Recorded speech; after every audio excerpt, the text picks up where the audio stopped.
So, welcome, everybody. How is everybody? Good. Last week's fellowship we do have on YouTube, correct, Sarah? Okay, and that one's all on guilt, forgiveness, saying thank you, and I apologize. Those are some little tips. So if you enjoyed this service but want to catch last service, so we're hoping to have these every single week, and you can just go on the YouTube and watch them and become a better human being. All right, so we always start fellowship out with prayers.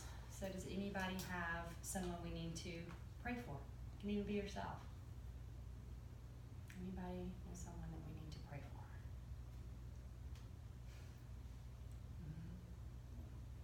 The world is perfect. No one needs prayers. I have a friend who's been in 6 years of cancer. Ooh.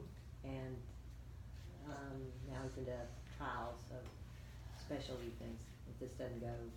But he was given a 4-year diagnosis, so he's a fighter.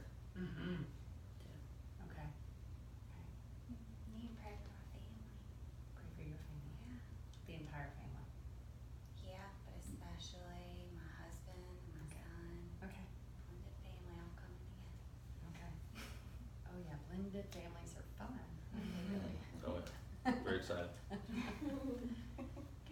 Anybody else? Grandmother, she's been having some health issues as of late, so she called me Friday night and asked me to come over, but I couldn't. So luckily she didn't have to go to the hospital, but Okay. we almost thought she would have to. So. Okay. Oh, I've got Yeah. that. I'll do it for the children of the world. Okay.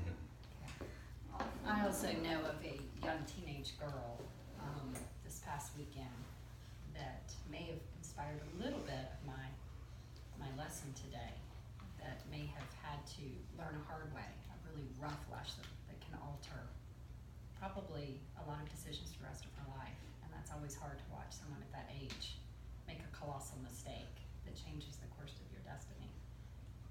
So my heart wraps around her because we've all been there, and we've all made those really, really stupid mistakes at a young age. So I think she could use some prayers as well. All right, so let's allow ourselves to get into a nice, comfortable position, eyes closed.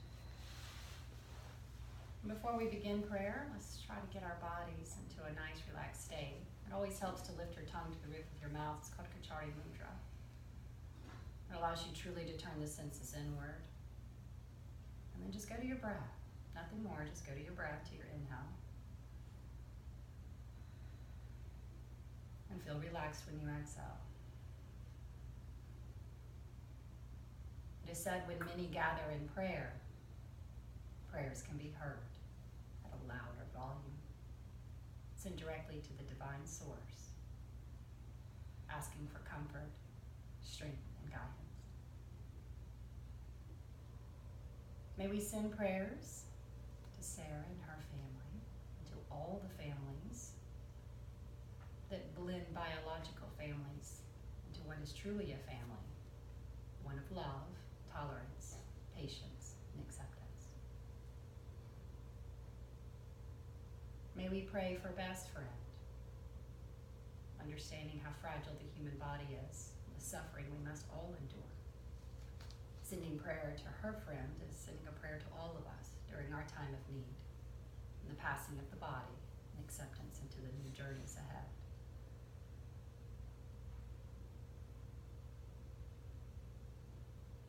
We pray for Blake's grandmother. May she also receive the strength and comfort, the acceptance of how fragile again that human body shall be, but how strong our soul truly is.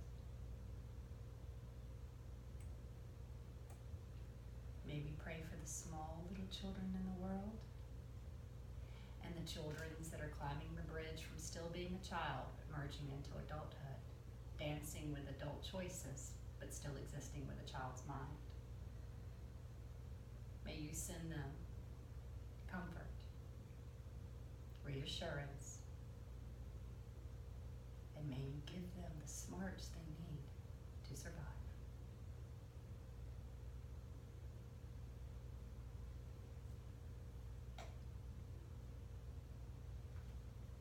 Heavenly Father, Mother, Friend, Beloved God, Jesus Christ, Bhagavad Krishna, Mahavatar Babaji,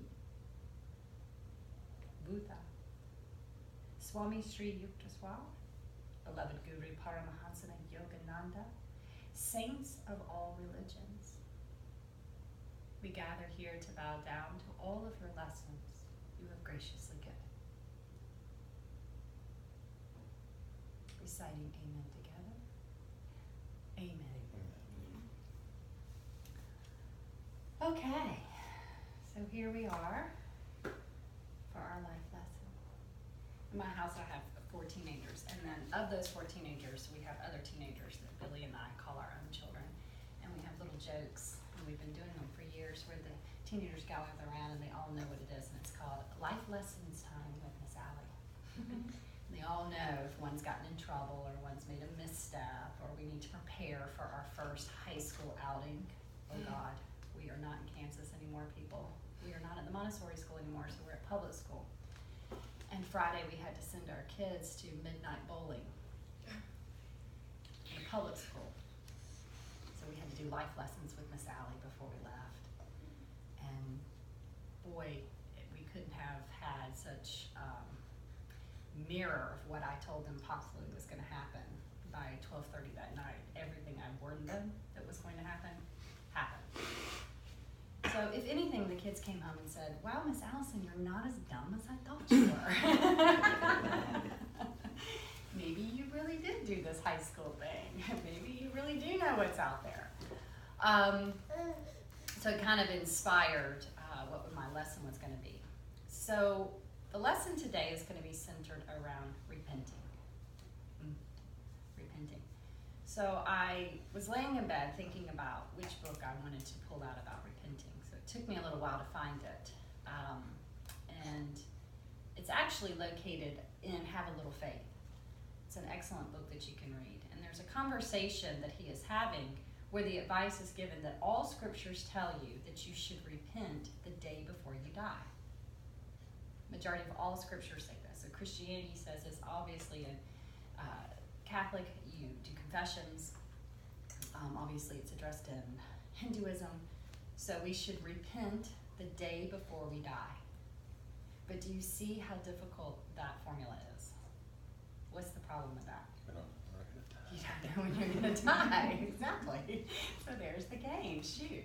I can remember when I was at the ashram in Italy, and they gave us no food. It was awful. I can't tell you how many times you sat and just cried over bad bread, and I don't even know if it was quinoa. I don't even know what it was. I had probably 20 ulcers in my mouth because all that they kept giving us was like zucchini and tomatoes that they had grown. Now that sounds yummy, but if that's all you're having for like 35 days and nothing else, no salt, no pepper, no oil, nothing. It's just like a zucchini raw, chopped up, and that's your food.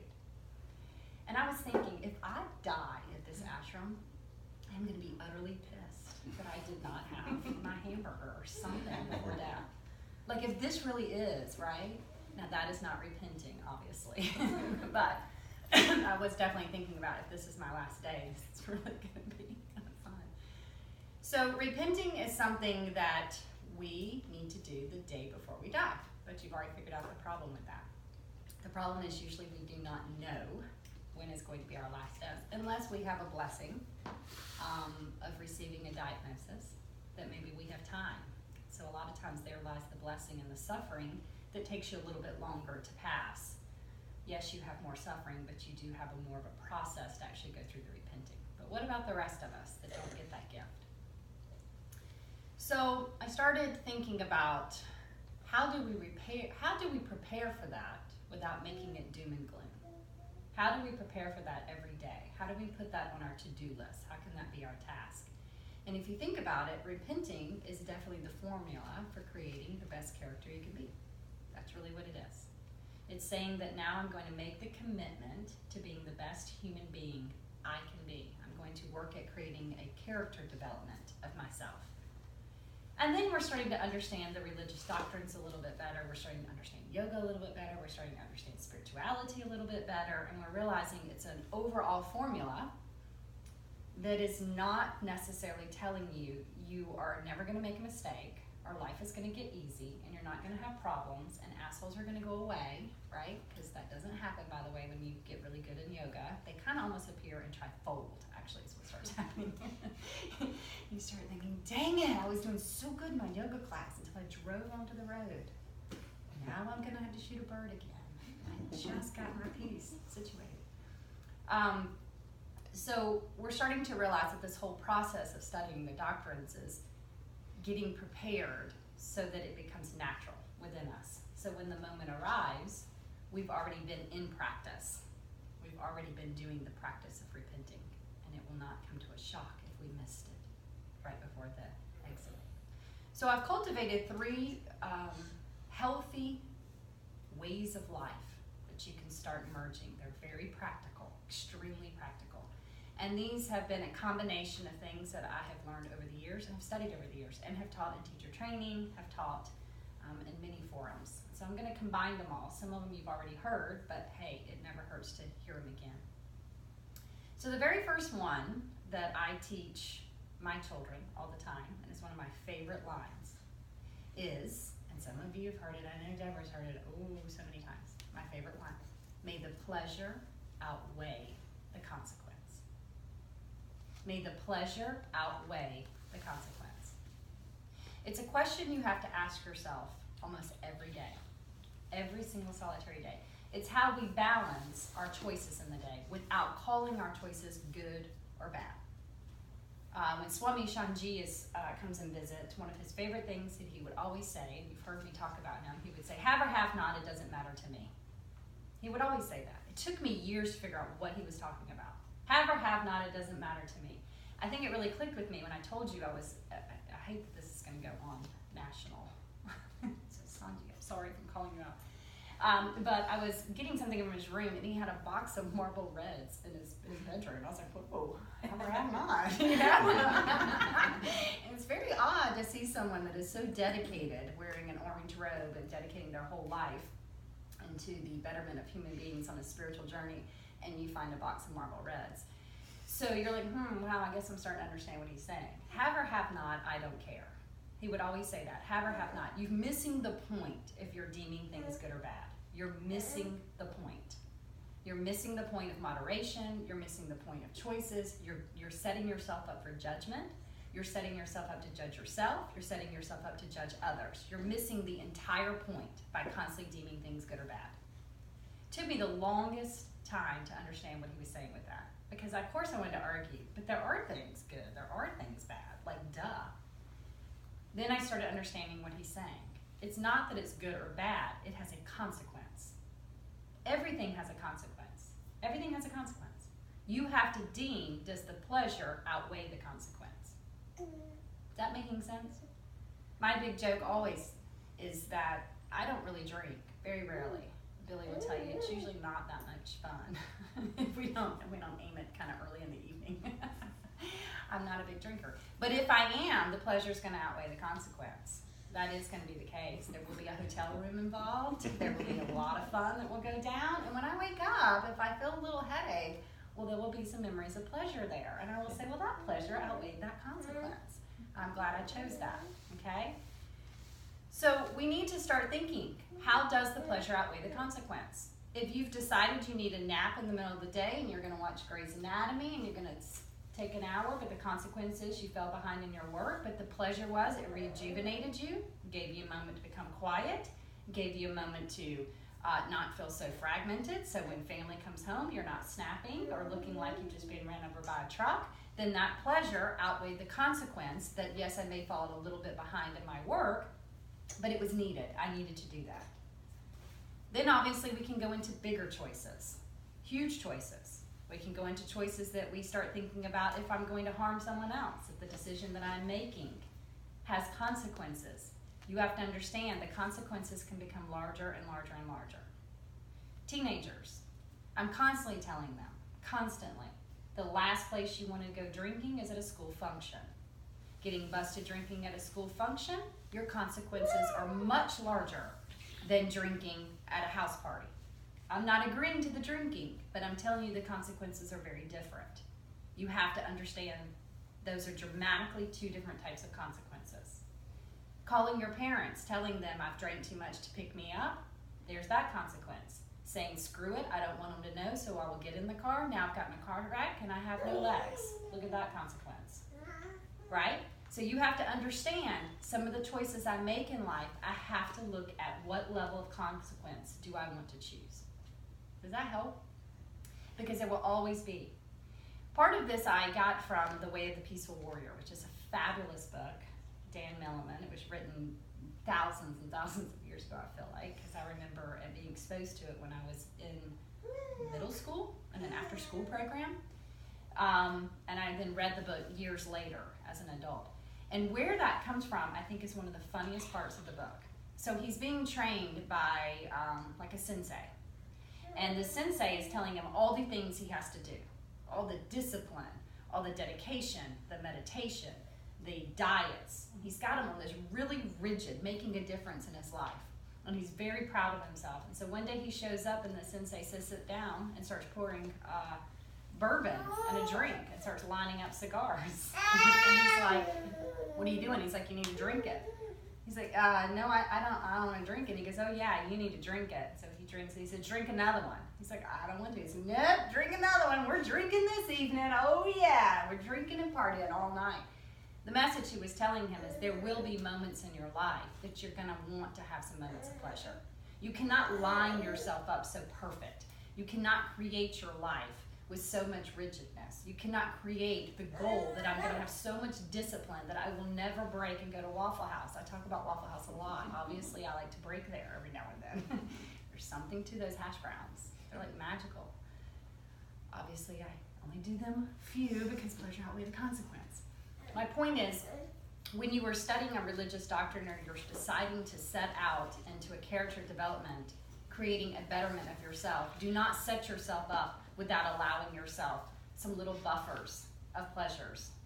And do not allow yourself to denounce that there will be consequences. You're going to have to teach yourself how to weigh those out. Does that make sense? Okay? So obviously back on the moral of the story is he learned to have a fun time. He had a good time. There was a little bit of a consequence. He got over it. He got back on track. Right? So how do you know when to decide pleasure of consequence? One of the things I would say that's very important to do is add space. Teach yourself to add space. I love that word, add space. You need space, and then when you speak, you need space when you listen. You need space before you change from one event in your day to the next. You need space in your thoughts. How I describe space is I think about when you're driving. What is the point of the space in between two cars? It's a buffer. Saves people, doesn't it? And when you get up and you start to eliminate that space, what are we getting ready to do? Have an accident, aren't we? And it can be a bad accident. So we all understand the importance of the space from car to car. And we actually get very offended when people come up too close to our space as well. It tenses us up. So space is ideal in making decisions. You need space. You need space not even in your decisions. You need space even transitioning. I'll repeat that again. I said earlier, transitioning from one event to the next. I'm always an advocate of when you pull up, take 5 seconds to sit there, to prepare yourself that you're shifting. You're shifting from leaving a yoga studio, going into your home. If you're coming home from work and you're going into home, you need space to transition, to breathe, to do exactly how we started fellowship today. To slide your tongue to the roof of your mouth, to take a good inhale, to let go of an exhale. That space allows you transition to use your rational mind again. I had a surgeon, one time I had taught this years ago, and a surgeon came up afterwards to speak to me, and he said, I really loved that. I love that analogy about space.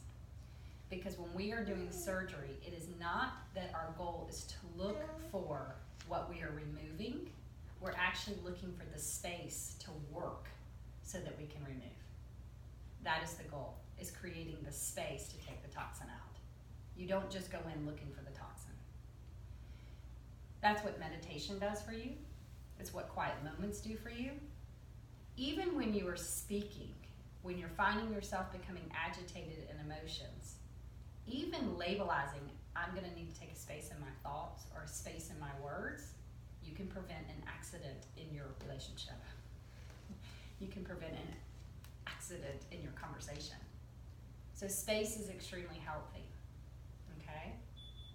So I'm going to talk a little bit more about what do you do when you cultivate space.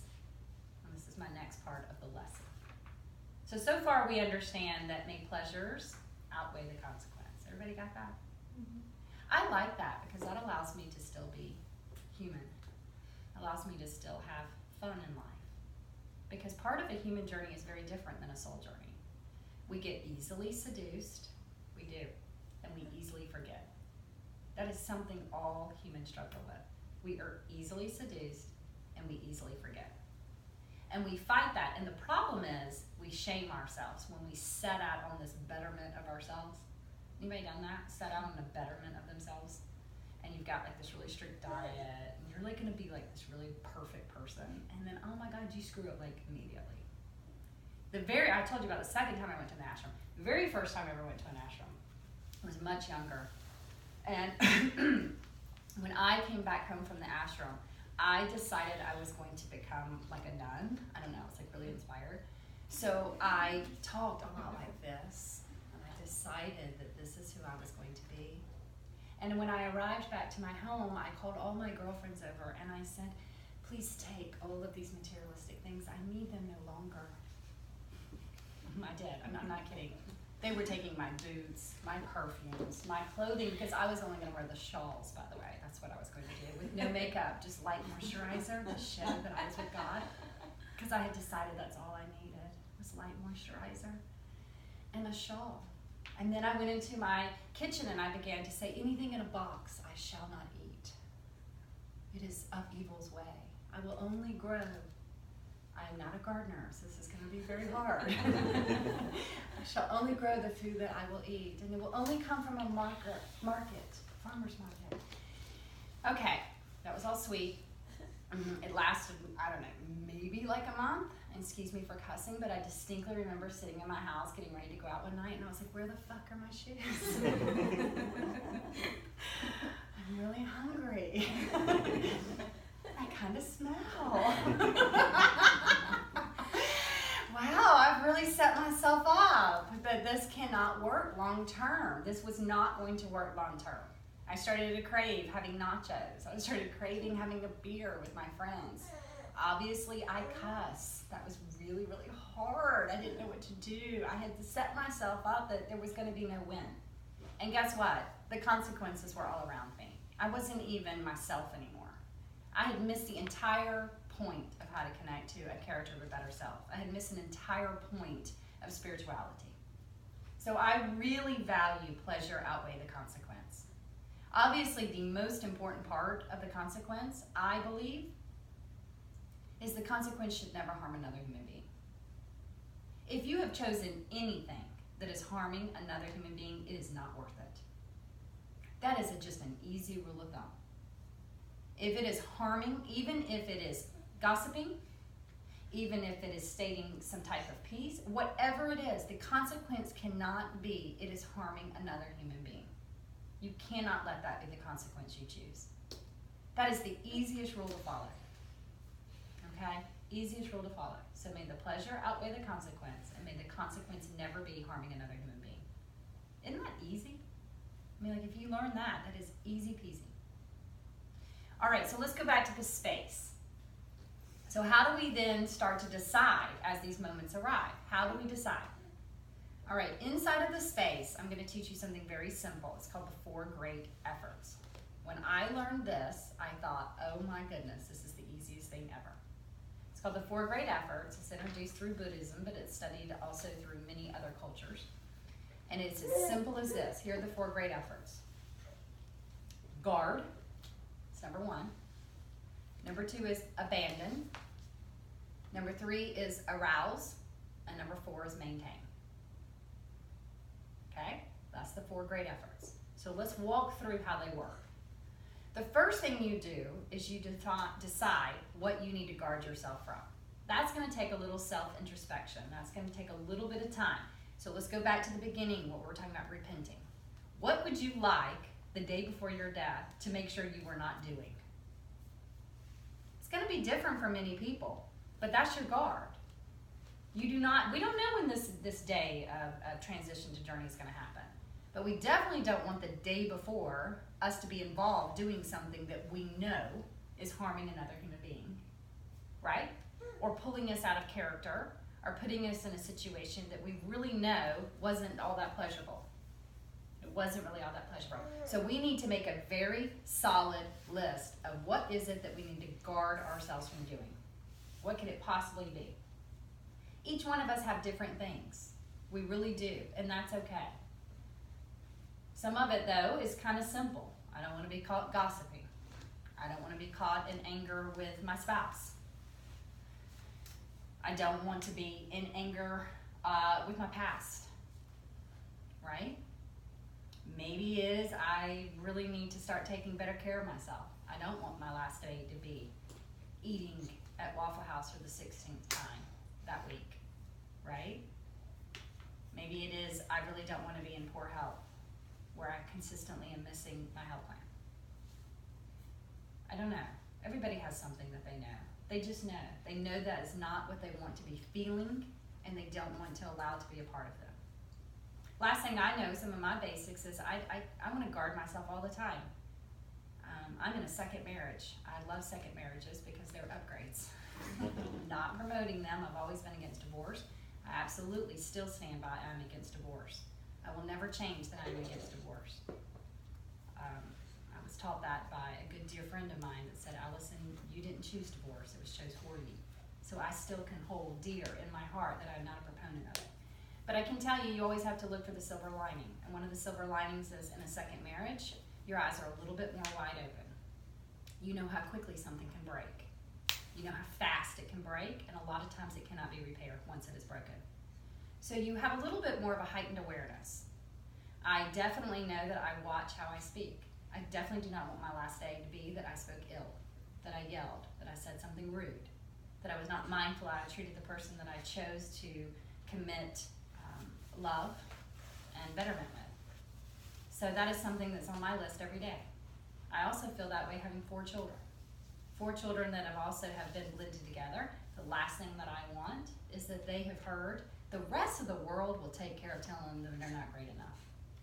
Trust me, they're going to hear it. They're going to hear it enough time. They do not need to hear it in their home. That's the last place they need to hear it. The rest of the world will tell them that. I don't worry about that. They will tell them they're not good enough. They'll tell them they're not cool. They'll tell them that they didn't make a good enough grade. They'll tell them that they didn't make the right decisions. They'll tell them that they're mad at them. Girls are going to not speak to them. Boys are going to do what they do. So I make sure I guard myself in never having a moment where I make them feel like they were not good enough. So see, those are more elevated, complicated things that I have chosen. So you have to take time to think about those, okay? I have other things, by the way, that I have chosen to guard myself to that I fail. I fail like every day. I usually fail before I've had my cup of coffee. I set out really strong. I mean, I have it. I'm like, today's the day. I'm going to kick this one habit. I got it. I'm going in by about 7:16, 7:17. Damn it, I fell. So I want to let you know I have a lot of those as well on my list. And that's the next part that I love, okay? So we got our guard list. We got that. We got what we're doing. Now here's what's amazing about the sages that wrote this. They did not say the next step was perfect. They didn't say guard and perfect, right? That was not their next comment. The next comment was guard and abandon. Guard, and then the next one is abandon. Why do you think the next one is abandon? Clueless? Okay, I'll help you out because I know this. You screw up. You screw up. Everything you just wrote, you're going to screw up. So they already know you're going to screw up. So you've made this great list of all the things that you were going to guard on. And then the next thing that's going to happen, you're going to mess up. So they've given you a little out that says, hey, that's okay. It's going to happen. Now the question is, what do you do once you screw up? Do you just keep screwing up? Do you just decide, oh well, I've already messed up, might as well go all in? Right? I've already decided I'm not going to apologize. I'm not going to say I'm sorry. I'm not going to stop in the tracks. I'm not going to end it. I'm not going to try to fix it. I mean, I've already screwed up. Might as well go for the end. No, that's probably not the great formula to use. What you do is once the feeling starts to kick in, that you go, oh shoot, I'm doing it again. I remember. I made this choice because the consequence doesn't outweigh the pleasure. I've made this choice because I don't like how I feel. I made this choice because this is not in the character of who I've decided I wanted to be. Whatever it is, the moment that feeling comes up, even if it's guilt, if it's, oh shoot, I've got myself back in that situation again, I'm not strong again, whether it's peer pressure, I don't know, whatever it is. You know when it happens. You stop. You stop right then and there, and you decide to abandon. You just abandon. Say, I'm doing it again. I need to get out. I need to walk out. I need to stop. You give yourself that permission. It is not because you have failed. It is not because you should self-shame yourself. It is not that you should set yourself up to now go sit in the corner and talk about how terrible. You stop. You understand this is the second one that's very important. I abandon. You know, we understand this stuff with teenagers. Why? Because we've already done it. And don't we so desperately want teenagers to hear what we know? But they have to figure this out on their own. They have to push through the soil on their own. They have to develop this. We can't do this for them. We can give them advice, but we cannot do this for them. This is the process they have to decide for themselves. It's the development of their own character. When they're at a party and drugs are there and things are going around, okay? Maybe their guard was down. Maybe they were like, it's not going to be that big of a deal. All my friends are going, it's not going to be that big of a deal. So they get there. And so far, it's not that big of a deal.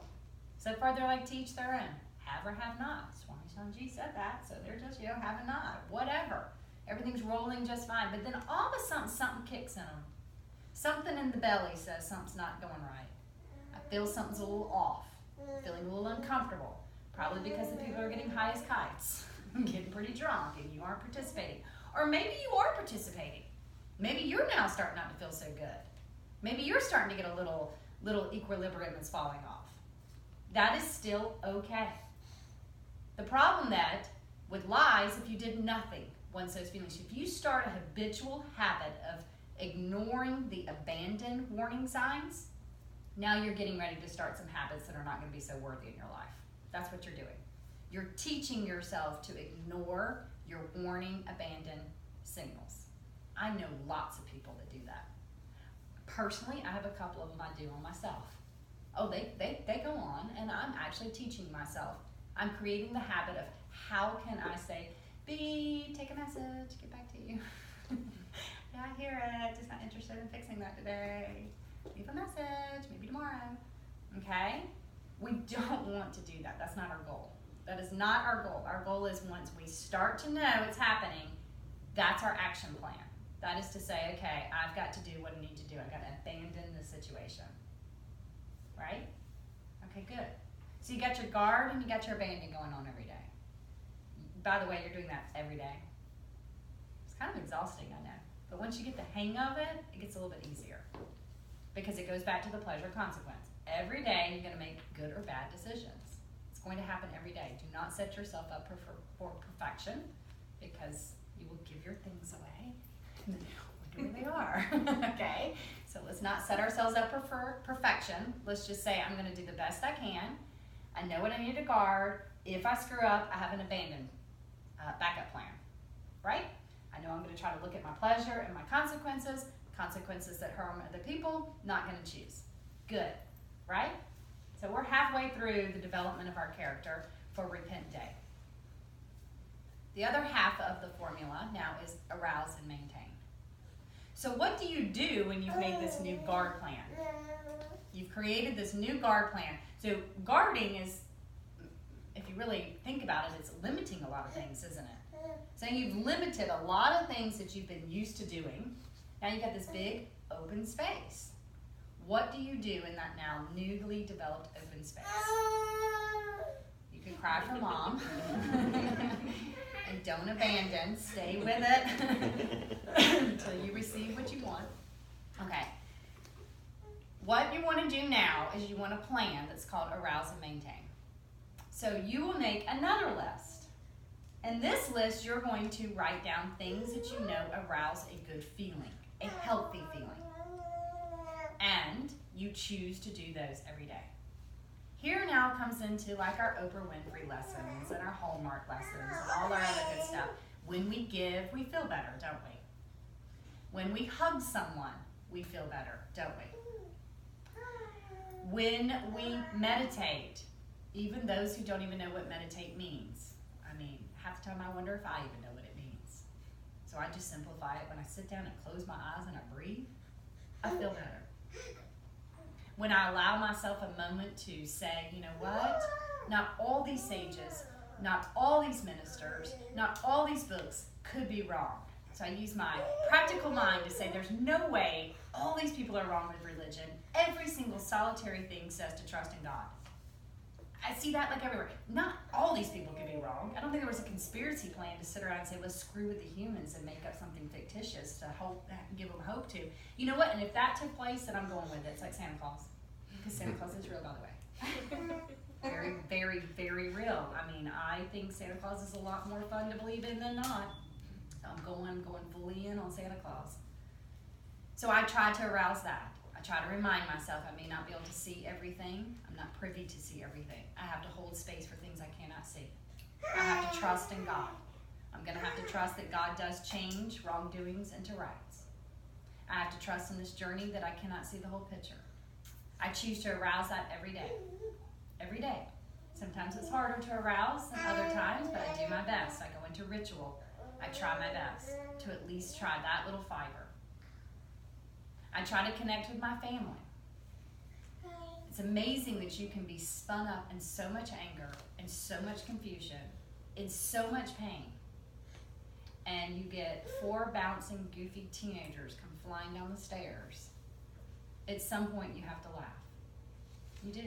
You do. Especially when you watch them open the refrigerator and eat cookies as the crumbs are falling on the ground and all the goofy things and the silly things that they say. So I try to remind myself that. It may be that I know that I feel good when I take a bath. And I do the opposite of that. And I shut the doors and I always leave inspirational books at the side of my bathtub. Maybe I just need to read something. Maybe I just need to reach out and I need to let divine forces, author, that's something I always say. I hate the aisles called self-help aisles. Those are so silly. If I could fix myself, I wouldn't be here. I need other people help me aisle, right? Other people help me. Other people tell me something good. Because if I knew how to fix this, I wouldn't be here, people. I'm not looking for self-helping myself. I want somebody else to help me, okay? So I leave other people that I think might could help me. Because I'm like, I'm not in a good place. So maybe I need to pick something up. All right? So you need a good little plan. You need those sprinkled out throughout your day. You need to know what those things are. And once you have a good little list of that, once you arouse those little moments in the day, you have to maintain them. Because it's not like an Instagram post. You don't scroll and go, oh, that was sweet, I like that. Scroll, that was sweet, I like that. Scroll, that was sweet. Oh, look, I think I want to go on a trip. Oh, look, I'm overweight, I should be skinny like her. Oh, look at that, they look like they're in love. Am I really in love with my spouse? Oh, look at that. I haven't received flowers lately. Is that a problem? Is that a sign? Oh, look at that. There's like, they're going to Peru. We never go anywhere. I only go to Myrtle Beach. What is that? That's what I don't get on Instagram. I'm sorry. I'm glad that it can reach a large population, but I try not to get on it. I try not to do that to myself because that is not arousing and maintaining. That is the opposite. I arouse something quick and then I don't maintain. Then I arouse something else and then I don't maintain. Then I've aroused something else and now I don't even know what I'm arousing anymore. I'm so confused. I don't even know if I'm supposed to live in Peru. Am I supposed to be single? Am I supposed to be skinny? Maybe I'm supposed to love myself. I did read that too. I don't even know what I'm supposed to be arousing anymore, okay? So when I talk about arousing, you need to simplify it, and then you need to maintain. You have to choose it and stay with it. Okay, so if it's meditation, just to sit and do nothing and be quiet, arouse it and then maintain it. Maintain it as long as you can. Even in meditation, I tell people, start with a grain of time. Start with 2 to 3 seconds. That's it. Don't set out that I'm going to go meditate for 30 minutes. My goodness, you know how hard that is? It's very, very complicated. Good luck, because it probably ain't going to work out. Definitely if you haven't been in practice and been doing it for a long period of your life. And even then, I can tell you it doesn't usually go long term as much as you think it is. So start out with something small. Say, I'm just going to sit here for a few seconds, and I'm going to try to maintain feeling good for a few seconds. Okay? Decide something small as when I hug someone, and I'm going to try to maintain the hug for a few seconds until I truly can feel this calmed me down. I feel like I can breathe a little bit easier. I can feel that the tension has melted a little bit easier. Okay? So we can simplify it. Let's don't try to arouse all over the world. And then we try to maintain it. If you've decided that you're going to do one kind thing a day for someone, you know, you can make that very simple. It could be someone in the Publix checkout line that you've chosen to say something nice. One of the things I like to do, and trust me, I've got a lot of thoughts, so I'm not trying to build myself up, but I say I like to be a teacher that opens up her windows so you can see in. I think it's easier sometimes. When I have really good customer service, I like to tell them, not customer service words, I like to say, you know what, it is so nice to go somewhere when somebody is genuinely happy and kind.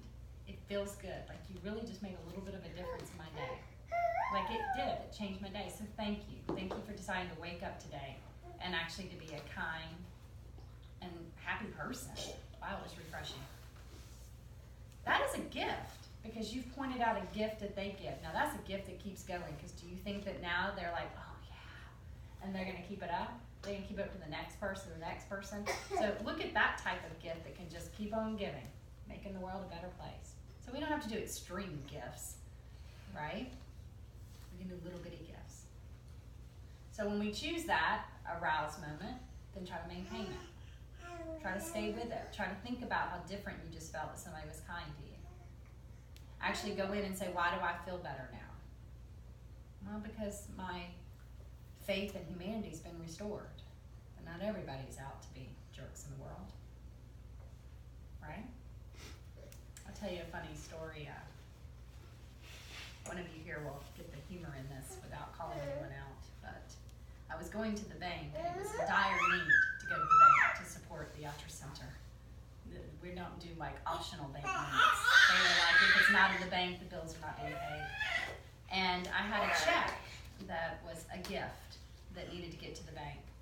So I'm walking downtown, because my bank is downtown, okay? It's PNC, so it's like right there at Falls Park. And I have my whole little set. I have the check, and then I have some cash. And I'm not sure what happened. I'm walking, and I get into the bank, and the check is not in my hand. And she's like, okay, well, what would you like to do? I said, I don't know. Oh my goodness. I must have left it in my car. So I go back out, and I'm walking down the sidewalk just in case, thinking, what if I drop this check? Like, my goodness. And lo and behold, I see a group of like 4 or 5 people standing over in a circle with all their phones out holding something. And I look over and I said, is that a check? And they're like, yeah, we're trying to find. And they all turn at the same time. It says the Yatra Center. And I'm like, oh, that's mine. And they're like, oh, it's yours? I'm like, yeah. I guess I just showed you I'm a real yogi, you know? Things flying, money on the side of the road, and money for everyone. Yay. Okay, but the feeling that I received, I tried to hold on to that and think about that. That was a moment that I was restored in humanity. People actually took the time out to do something right. They were actually putting effort into it. They actually wanted to figure out where this belonged. They were Googling, looking how to find me, find a phone number. So I thought, gosh, I'm going to maintain that for a little bit of time, because I can accidentally say people are mean, people don't care, humans don't give a shit, you know, all that things that we say. No, I was proved differently. I was proven differently in that moment. So that's something that I chose to say, I'm going to sit here and maintain that for a little bit of time. I'm gonna maintain it. I'm gonna let it make me a heart smile, be proud of my community, be proud of Greenville. So see, it's not little, something little, okay? All right, so y'all got a lot of lessons here. You got a lot of lessons. The great efforts, you have to do a little bit of some homework, guard, but here's the good thing, if your homework failed, now you can abandon. You've got the lesson that you can do arousal and maintain. So what is your choices to choose? What are going to be your go-tos? And then when you choose it, are you going to maintain it? And now you've got carte blanche. Pleasure outweighs consequences. But the consequence can never be if it harms another person. Now, what if you accidentally did harm somebody else? Go back to the formula. What if you accidentally did harm someone else? What could you do? Which one do you use? Abandon. Stop. My gosh, stop. Don't make it worse. Stop making excuses up for yourself. Stop trying to throw other people under the bus. Stop trying to justify why you did it. Stop trying to blame it on everybody else but yourself. Abandon truly means you can do one quick thing and it's really, really easy to do. It is so easy to do. Do you know what it is? Just stop. Just stop, and then what? Forget. Change. Apologize. Apologize. Things go back into place rather quickly when you choose to apologize. That's you identifying, uh-oh, I'm in the abandoned scene. I've got to apologize. And the apology is for the other person, but it's also your identification for yourself. I made an error. You were even apologizing to yourself. I don't know why I chose that. Gosh, I apologize. That is not the track I want to go down. That's not the road I want to go down. That's not the choice I want to make. Right? I repeated this in the last fellowship, and I'll repeat it again. One of the things I try to tell my teenagers is that when you make a poor decision, I do not want you to stay focused on, am I getting in trouble? Am I going to get yelled at? Because that is missing the lesson. I want you to focus on when you made the bad decision, how do you feel? How do you feel? Does it match how you've chosen who you want to be? Does it match your character? Did it give you icky feelings? Now you realize your apology is authentic. Not to me as your parent, but in the whole big lesson. Wow, I apologize, I chose that. I don't like that feeling. That's not a good feeling. I don't like all the stress that becomes associated with it. I definitely know I'm not going to choose that anymore. I don't like how now people look at me. Or really, it doesn't even matter. I don't even like how I feel when I pick that. Right? So you see how important that abandon little pause button is? It's where we can do our apologies. It's where we can change back. We don't self-shame, right? It's a nice little cushion that's right inside of there. So we go back to the very beginning of the lesson. Why are we doing all of this? Why are we spending so much time in developing ourselves as good human beings? Instead of this lesson is about, let me teach you how to make more money, because that would be a terrible lesson if I taught that. I just told you I dropped money on the streets. Okay. But we're not here to learn about, I read something and I love this. It said, if your success does not better another human being, it was nothing but a mere achievement.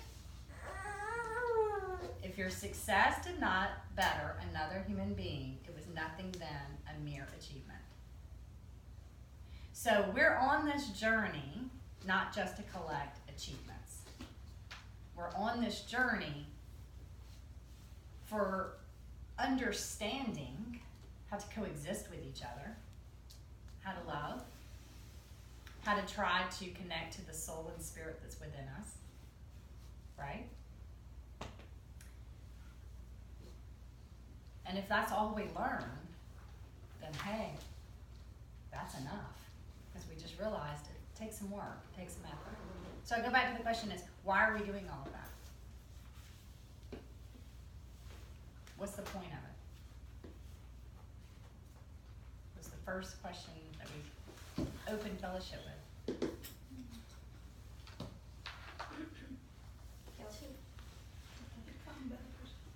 Yeah, no, okay, those are all good, but there's gonna be a horn, I heard, a conch shell, and they say Jesus comes back for everyone, but don't be the last one, right? Let's try not to be the last one.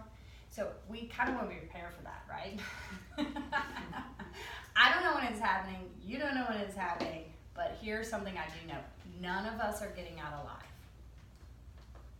None of us is, so we're playing a game that every single one of us are not exiting this game alive, by the way. Okay? Now, I know we live in denial with that and we pretend that is not true, but that is very much true. So there is going to be a day you're going to have to exit this game. And most, if not all, scriptures tell you the exit of the game, there's one thing you need to do. Repent. That's right. And wouldn't it be nice if that was not a really long process? Wouldn't that be nice if you weren't holding up the line because you're like, oh great, there's Buck up there. He's going to probably take, 25 hours. He's got a lot of stuff, and he's still not getting it. Oh my God, you almost want to get up there and help him, right? Don't you remember that thing you did, right? So we kind of don't want to hold up the line. We want to kind of make this as smooth a transition as we can. So if half the battle is we can work on that on a daily basis, then when the day comes, we're not having to do 25 hours of having to place, a little bit of some, 101 classes helping us along of all the unnecessary mistakes we made on ourselves and onto others. So I gave you some very baseline little tools that can help you avoid collecting a lot of things you're going to have to repent later in life with. And they're easy. And I like that Sarah's over here writing them down. Right? The good thing is it's on video.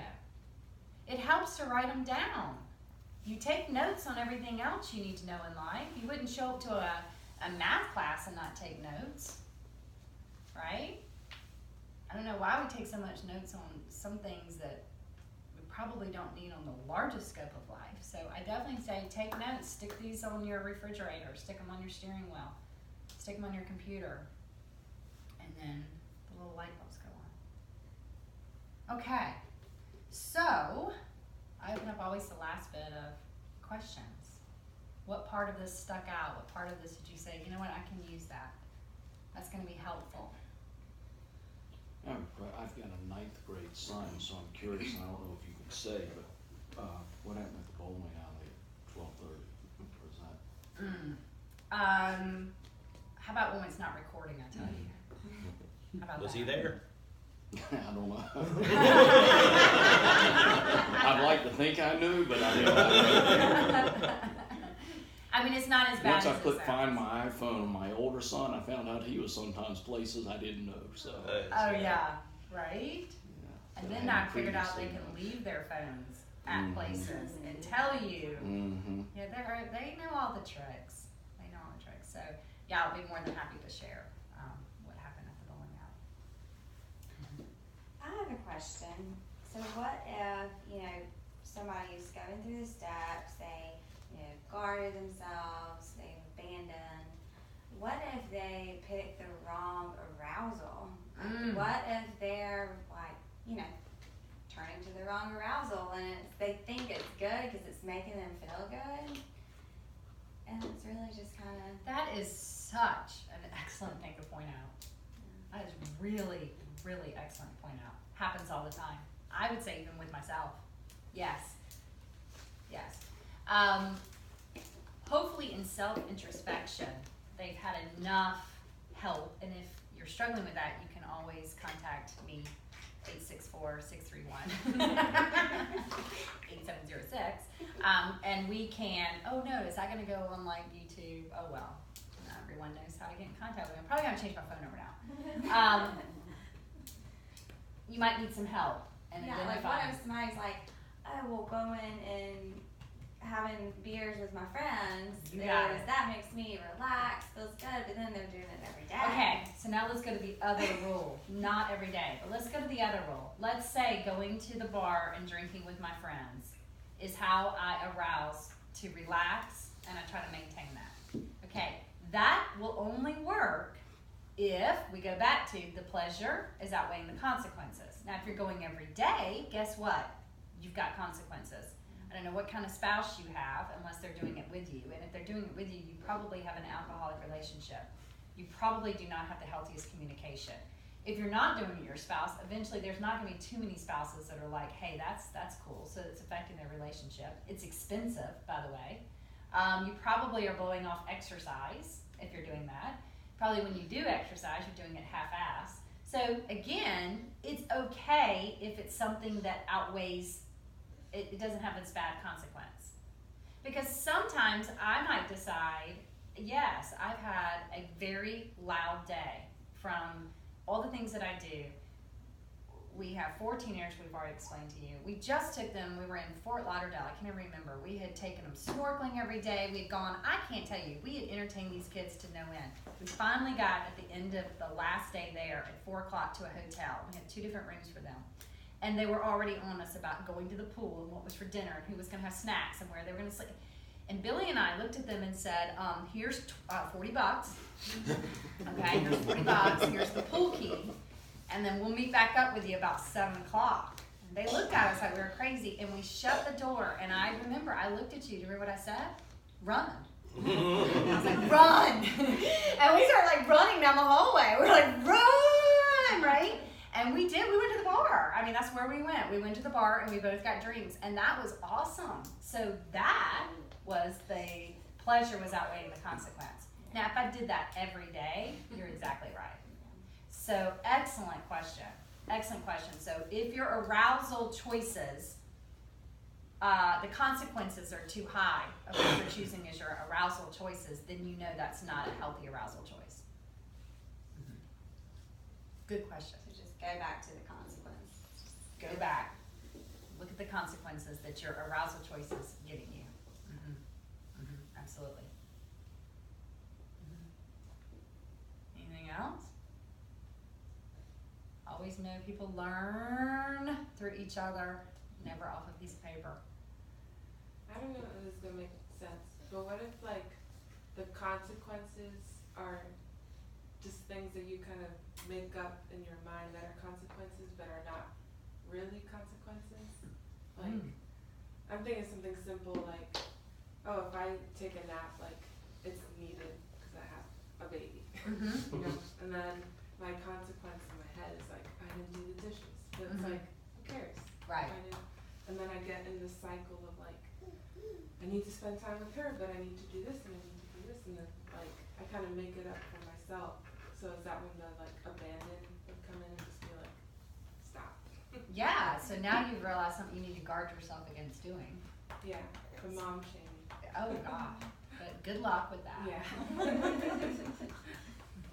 It's an ongoing battle. And get ready for that battle every day. You do get better at it. You do as they get older. So yes, that was a good thing you answered yourself. Okay? You answered yourself in that I need to guard myself on that. But then the second piece of talk through exactly what you just did. And once you've talked yourself through it, of what are the consequences, if you realize it's a small consequence, then did the pleasure outweigh the consequence? Did the nap outweigh unloading the dishwasher? Always. So just start asking yourself that question when you feel that guilt. Did the pleasure outweigh the consequence? Did my pleasure in abandoning my kids in a foreign state inside of a hotel room that I was unclear where they were? Yes. Yes. That was an extreme consequence. I could have gone to jail for that. I mean, I'm well aware. I probably would explain to the officer, I'm so happy they're with you in safe hands. We'll get this editing later. Yeah, we might get this. I'm just teasing. My kids are well old enough to be on their own. I did not leave small children by any means. Okay, they are well past the age of 15, almost 16. So, but yes, I hear what you're saying. So always ask yourself the question. And if you realize the consequence was small. Now, if you decided that I'm going to take a nap all day long for every day, and on the 3rd month, my house is trashed, and I have not picked up my baby, and my husband has left me, then we might say, I have a problem. This isn't even a pleasure anymore. You need help. And hopefully somebody has reached out and gotten you help. But, 1 or 2 times in life that you're like, hey, I need this nap over this, I definitely say that pleasure outweighed the consequences, hands down. Yeah, good question. Okay. Sarah, what was the example? What were you thinking of Of which one? when you asked your question? Of the arousal? Yeah. I was thinking a lot about when she was going through Instagram and people, I mean, it's so easy. I mean, I just started thinking of all the things that people could turn to. They could turn to shopping, they could turn to alcohol, they could turn to yoga. They can do too much yoga. They can go to the gym. Like, I love to go to the gym. Like, my husband and I were in a little tiff the other day, and I was like, I just need to go to the gym. Okay. But it hurt his feelings. He was like, she is choosing the gym over me. But I had to, like, tell him, like, listen, this was me, like, getting some stuff out of my Yeah, head. and the consequence of me now calling you a series of names is going to be bad. Yeah. And I'm like, listen, I mean, you want me to go to the gym, I promise you. Right. But I just started thinking, like, it can be so easy for people to, you know, let your brain go to, like, oh, that makes me really happy. I'm going to maintain that. But just to what's healthy and what's not healthy become clearer in that. But that's just why I asked that question, because I think it's so easy to go for the easy arousal. And you know what? Easy arousals taste like nectar going in, usually leave with poison going out. So you've got to always identify, sometimes the things that go in immediately like nectar usually leave like poison. So some of your arousals that are quick fixes, such as picking up the phone and gossiping, go in like a quick fix, right? They go in like nectar. But usually after you hang up the phone and you sit and think about it, you regret it. That was a hard lesson for me to learn about firing off emails and text responses. So you know what I started doing, because I know it makes me feel better to state my case and my boundary line back to some individuals that I believe need to hear. They're in the dark, and they need to understand that their actions are hurting myself and other people. But I always feel bad after I send them. So I send them to myself. I write them, and then I send them to myself. I have so many of those I send to myself. So, because you know what? It's an arousal that's only going to feel good for a minute. And then I feel terrible that it has been sent out. Yeah, that's good. And it's good to know what are these arousals that we do that are not healthy. And go back to that. Arousals that are short-lived. Short-lived. My mom always used to say, she used to quote a Jimmy Buffett song. Having 4 girls, she'd be like, what was it? A permanent reminder of a temporary feeling. Oh, Jimmy Buffett. oh yeah. Permanent reminder of a temporary feeling. Yeah. I have a little card. I want to create a dysfunctional family card line that you can send to individuals of your dysfunctional family, and I have a little card, something like that. It's like, remember when we were in love and we had that night under the moonlight? Me too. Child support's due. Yeah, me too. All right, excellent. Well, as usual, we got some really great lessons that we can apply, we can share with others. They're not so gray, or we don't know what to do with it, and that we can keep working on betterment of self. I wish you taught teenagers, like teenagers class. I know, right? Actually, funny enough, this weekend, Billy has reached out to a coach. I do have something, it's called No Girl Left Behind, and I think I am going to start that. And that is one of my things, is No Girl Left Behind. I cannot believe that needs to be retaught, but we are in a dire need of girls understanding the responsibility of caring for other girls. I think for many years in the olden days, we left it to the boys, and that's done. It's now the responsibilities of girls to girls. And any girl that is left behind is only hurting each other. Yeah. So, and that doesn't go with just leaving them behind when they've drank too much. It also goes with don't leave them behind when you're seeing them affecting their dreams. When you see them starting to affect some choices, speak up. Be brave enough to be the girl to speak up. Say yes. Yeah, I do want to do that. Okay. Well, we'll start that too. We'll get that going. Because I have a lot of girls that like life lessons with Miss Allie. And boys. Boys too. Boys need to hear it. Boys need to hear it too. Everybody needs to hear it. Adults need to hear it. That's why we're all sitting here. We all need to hear it. Everybody needs to hear it. All right, well, let's let ourselves go back and to end with our little bit of meditation. So try to uncross your legs. Try to find that balance at the base of your spine. Try to soften your shoulders. Try to just let your hands rest easy. Let your tongue rest to the roof of your mouth. Notice how the casing of your eyes will start to relax, your jaw, your teeth. Your belly starts to relax. Now let's pay attention what's laced in the breath. When you drink the inhale, I want you to feel alive and energized, bright with new information and awareness. When you exhale, relax, soften.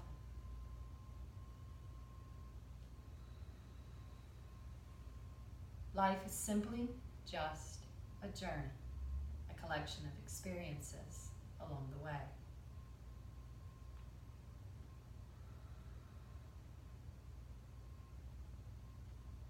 We are not here to create perfection, but simply awareness of the presence of one another. We're here simply to find the presence of love and ease. To be responsible for how we treat one another and how we treat ourselves.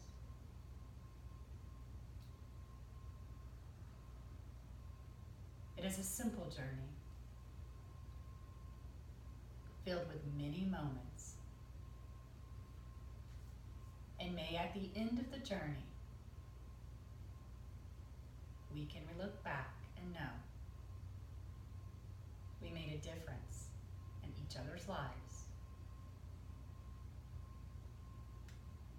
by just being a simple human being.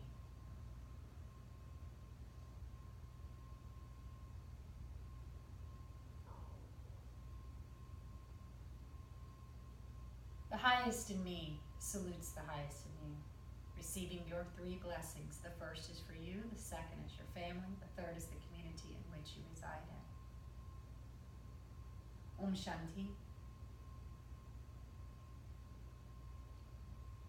Om Shanti.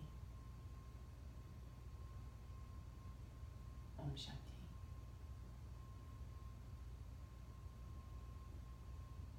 Reciting after I. Namaste. Namaste. All right. Beautiful. That's nice.